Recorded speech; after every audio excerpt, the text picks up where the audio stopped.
Hello बच्चों। तो आज फिर से आपके बीच में आया हूँ इंग्लिश ट्रांसलेशन लेके।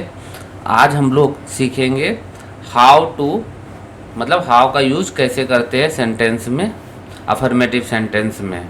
ठीक है, क्वेश्चन करने के लिए तो हम लोग हाउ का यूज जानते हैं कैसे, उसी का यूज करेंगे अफर्मेटिव सेंटेंस में। आप देखते होंगे कि जब किसी को चाय बनाना नहीं आता है और मम्मी बोल देती है कि जाओ चाय बनाओ, तो कहता है मम्मी चाय कैसे बनता है मुझे नहीं आता। तो वो क्वेश्चन नहीं, ये थोड़ी ना क्वेश्चन कर रहा है चाय कैसे है, वो क्वेश्चन ये कर रहा है कि प्रोसेस जो है चाय बनाने का वो मुझे नहीं आता है। तो हम लोग यही सेंटेंस सीखेंगे कि इसी चीज़ को इंग्लिश में कैसे बनाएंगे। तो जैसा कि आप देख रहे हैं यहाँ पे क्या लिखा, वह चाय बनाना जानती है। तो एक्चुअल में वो कहना क्या चाहती है, कहना यह चाह रहा है इस सेंटेंस में कि उसे पता है कि चाय कैसे बनती है। क्या कहना चाह रहा है, उसे पता है कि चाय कैसे बनती है। उसी तरीके से वह नाचना जानती है। तो इसका मतलब क्या हुआ, उसे पता है कि नाचा कैसे जाता है। उसे अंग्रेजी बोलना नहीं है आता, है ना। तो इसमें क्या है, अंग्रेजी कैसे बोली जाती है उसे नहीं पता है, यही तो हुआ।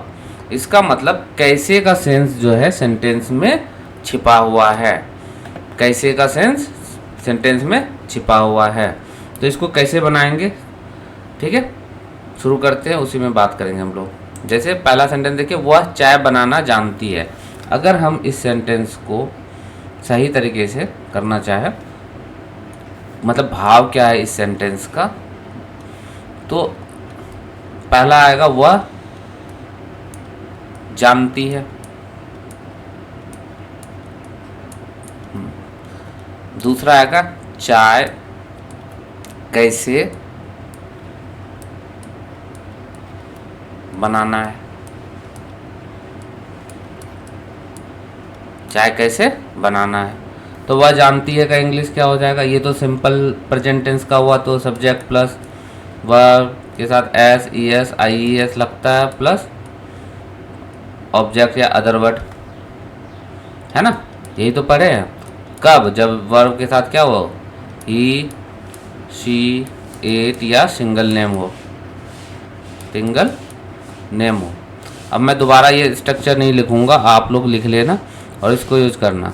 तो वह जानती है का इंग्लिश क्या हो जाएगा, क्योंकि लड़की है तो शी, देखिए शी मैच हो गया सब्जेक्ट में, तो सी के साथ क्या हो जाएगा, जानना का इंग्लिश नो का नोज हो जाएगा, शी नोज, शी नोज। अब चाय कैसे बनती है का इंग्लिश क्या होगा, how to prepare tea, how to prepare tea. अब यही दो सेंटेंस को अगर हम मिला दें तो क्या बन जाएगा, she knows how to prepare tea. I hope कि समझ में आ रहा हो कि सेंटेंस का भाव क्या है, उस अनुसार से हम लोग क्या करेंगे, इसको बनाएंगे। ठीक है, चलिए नेक्स्ट पे चलते हैं।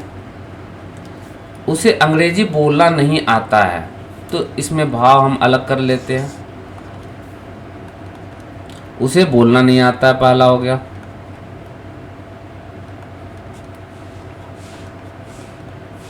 उसे बोलना नहीं आता है।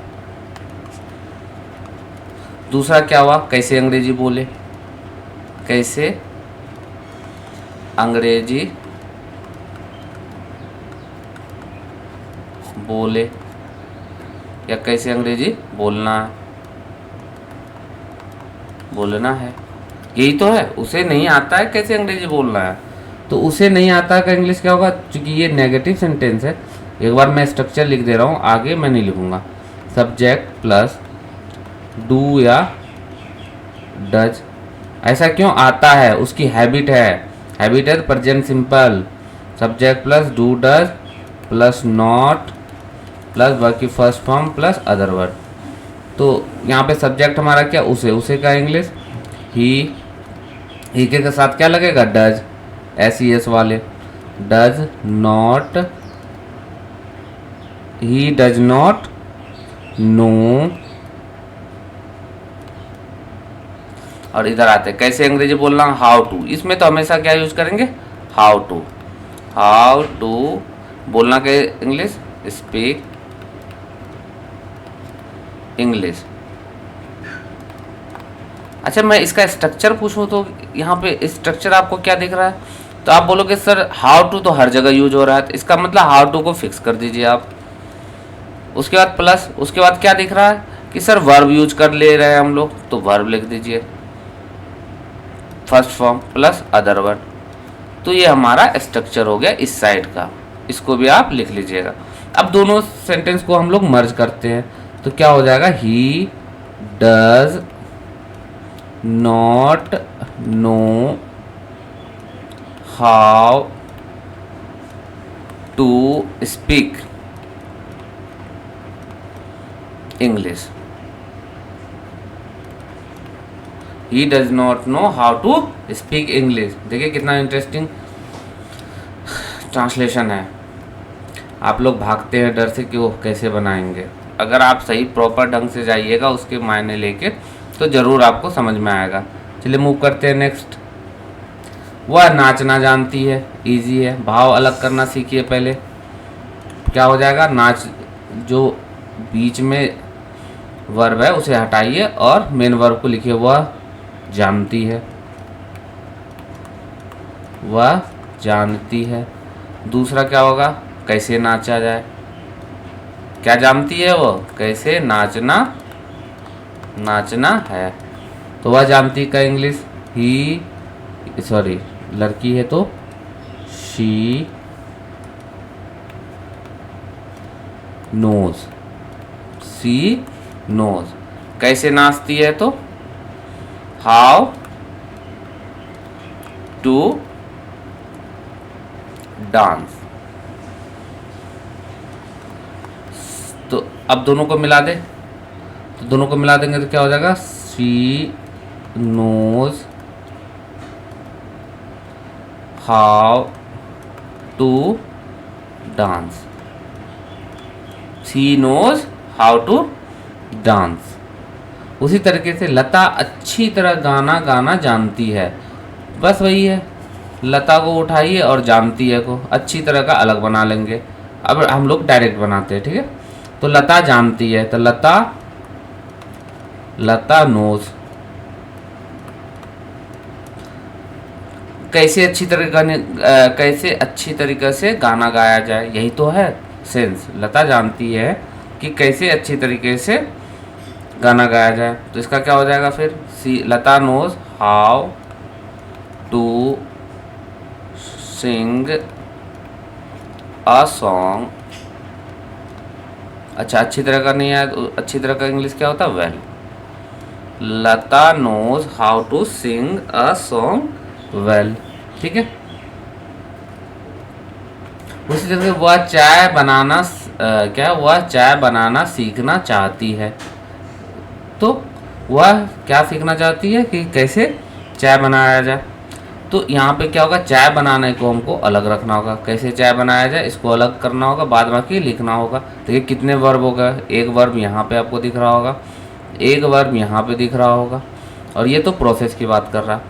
तो जब दो वर्ब आते हैं, एक वर्ब के बाद दूसरे वर्ब आते हैं, उसके बीच में हम लोग क्या यूज करते हैं, टू, और दूसरा वर्ब उसके साथ यूज करते हैं। वर्ब की सेकेंड फॉर्म नहीं, टू के बाद दूसरा वर्ब। तो क्या हो जाएगा, चलते वह चाहती क्या सीखना चाहती है ना, चाहना का इंग्लिश क्या होता है, वांट। तो क्या हो जाएगा, शी वांट्स। उसके बाद क्या लगाएंगे, टू। सीखना का English learn, she wants to learn. हो गया। वह सीखना चाहती, क्या सीखना चाहती, चाय कैसे बनता है। तो हाउ टू प्रिपेयर टी। समझ में आ गया। She want to learn how to prepare tea. चलिए आगे देखते हैं। वह साइकिल चलाना सीखता है ना। वह क्या सीखता है कि साइकिल कैसे चलाया जाता है। तो ही, सीखना का इंग्लिश क्या होगा, लर्न। तो he learns how to ride a bicycle, BICYCLE, bicycle. वह साइकिल चलाना सीखता है। He learns how to ride a bicycle. क्या तुम चाय, अब देखिए क्वेश्चन हो गया, क्या तुम चाय बनाना जानती हो। तो हम लोग ने चाय बनाने का ऊपर में देखा था ना, वह चाय बनाना जानती है, क्या था, she knows how to prepare tea. इसका यही लिखेंगे, लेकिन थोड़ा सा अंतर क्या होगा, यहाँ देखिए, जब भी इंट्रोगेटिव सेंटेंस आए और ये प्रेजेंट सिंपल का है, तो उसमें क्या करते हैं, डू डज को क्या करते हैं, बाहर कर देते हैं, बाद बाकी को क्या करते हैं, लिख देते हैं। यही तो करते हैं, है कि नहीं।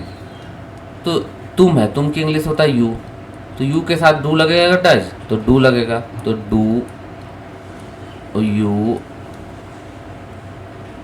नो, बाद बाकी सेम लिखना है, do you know how to prepare tea, खत्म। Do you know how to prepare tea. तुम लोग तैरना नहीं जानते हो। कहना क्या चाह रहा है, तुम लोग नहीं जानते हो, क्या नहीं जानते हो कि तैरा कैसे जाए। क्या नहीं जानते हो, तैरा कैसे जाए। तो यू डू नॉट या don't, you don't know how to swim. You don't know how to swim, ये प्रोसेस की बात है ना, स्विम तैरना एक प्रोसेस है। तो you don't know how to swim. वह चाय बनाना क्यों नहीं जानती। तो क्या हो जाएगा, वह पहले क्या बना, वह नहीं जानती, तो she doesn't know, she doesn't know हो गया। क्या नहीं जानती है, चाय बनाना, तो how to prepare tea. She doesn't know how to prepare tea. Next, क्या तुम यह काम करना जानते हो। तो हम लोग पहले बनाते तुम यह काम करना जानते हो, साइड में लिख लेते हैं, तुम यह काम करना जानते हो। तो तुम जानते हो का इंग्लिश क्या होगा, यू नो। तुम जानते हो, यू नो। क्या जानते हो, काम कैसे किया जाए, you know how to do this work. You know how to do this work. अब इसका इंट्रोगेटिव कैसे बनाएंगे, तो मैंने बोला था क्या करेंगे, स्टार्टिंग में डू डज लगा देंगे, तो do you know how to do this work, how to do this work, बस हो गया हमारा। तो आई होप कि समझ में आया हो कि कैसे ट्रांसलेट करना है। अगर ट्रांसलेट नहीं समझ में आया हो तो आप दोबारा देखिए, आपको समझ में आ जाएगा। इस और क्या करेंगे हम लोग, ये तो पहला बना रहे हैं, इससे यूज ऑफ हाउ टू, तो इसको हम लोग क्या करेंगे, पार्ट 1 का नाम दे देते हैं, PART, पार्ट फर्स्ट। तो क्योंकि ये लगता है मुझे कि आप लोगों को 2-4 और प्रैक्टिस कराने की ज़रूरत है। पार्ट 1 दे देता हूँ, लिख देता पार्ट 1। पार्ट 2 जब इसका लाऊंगा तो इसी से रिलेटेड बहुत सारे और सवाल इसमें क्या करूँगा, मैं डालूँगा। ठीक है, और उसका ट्रांसलेट करके आप लोग को दिखाऊंगा, तो आप लोग की क्या हो जाएगी, इंग्लिश में इम्प्रूवमेंट होगी। आई होप कि अच्छा लगा हो तो लाइक ज़रूर कर दीजिएगा। अगर पहली बार मेरे चैनल पे आया है तो सब्सक्राइब कर लीजिएगा, ताकि और इस तरह का वीडियो आपके लिए लाते रहूं। ठीक है, प्लीज़ सब्सक्राइब कर लीजिएगा और अपने दोस्तों में भी शेयर कीजिएगा।